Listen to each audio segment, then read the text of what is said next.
saya Mitra Manginbone, NIM 220118029. Di sini saya akan membahas pembelajaran mengenai motivasi belajar, pembelajaran dari psikologi pendidikan. Nah, apa sih itu motivasi belajar? Yang pertama, pengertian motivasi belajar. Motivasi belajar berasal dari bahasa Latin, yaitu mover, yang berarti menggerakkan. Motivasi belajar siswa dapat dipengaruhi atau dapat didorong oleh dua faktor.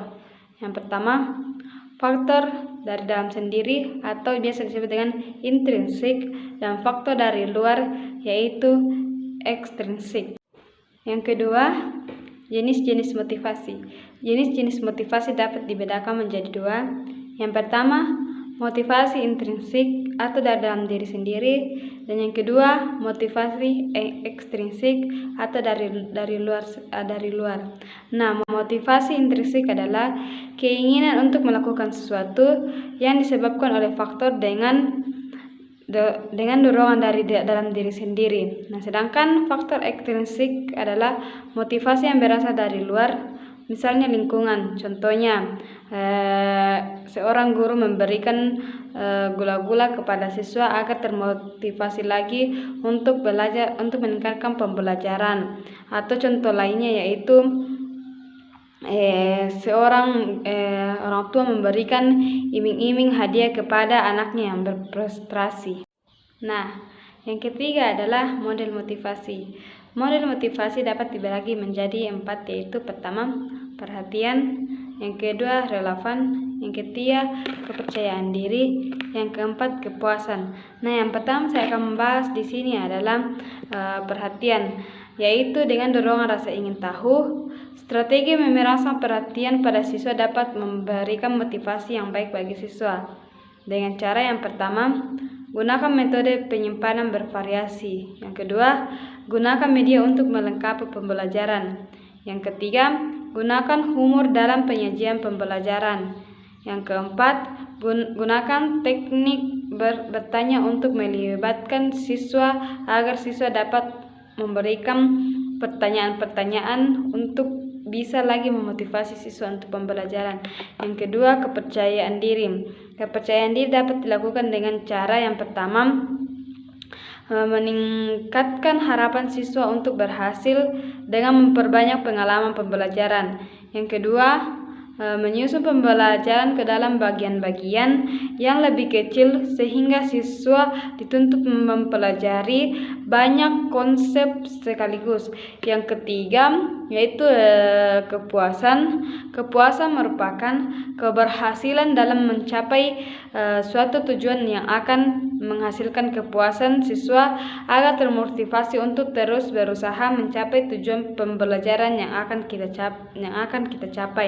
Nah, selanjutnya, apa sih itu peran motivasi dalam belajar dan pembelajaran?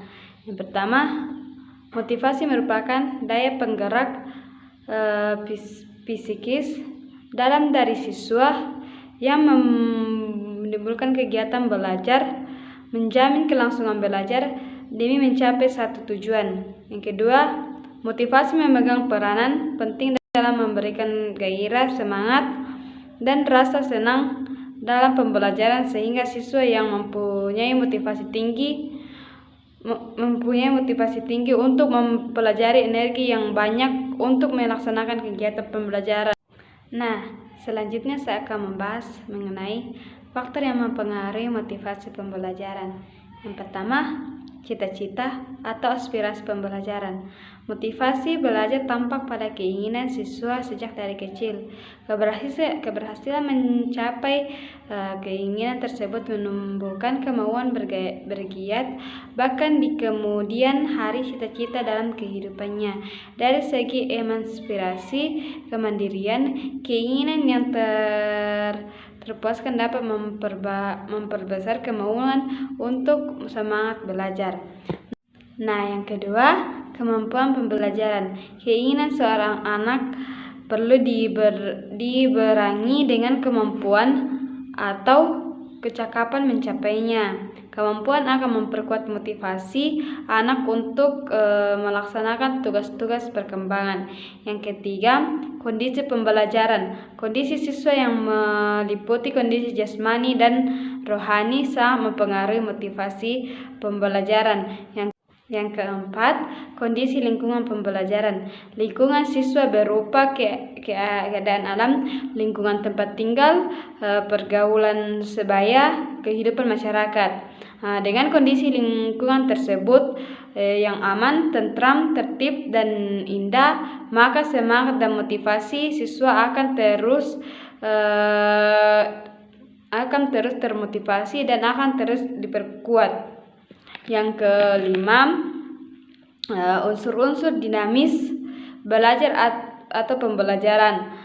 Siswa memiliki perasaan, perhatian, kemauan, ingatan, pikiran yang mengalami perubahan berkat pengalaman sendiri. Pengalaman dengan teman sebayanya berpengaruh pada motivasi dan perilaku pembelajaran pada siswa. Nah, yang keenam yaitu upaya dalam pembelajaran dan belajar. Guru adalah seorang pendidik yang profesinya utama adalah mengajar.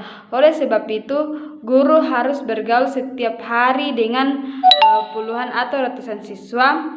Sebagai pendidik, guru dapat memilih yang baik, partisipasi dan teladan memiliki perilaku yang baik tersebut sudah merupakan upaya pembelajaran dan memotivasi siswa agar siswa terus dapat belajar. Nah, bagaimana sih upaya-upaya motivasi dalam pembelajaran?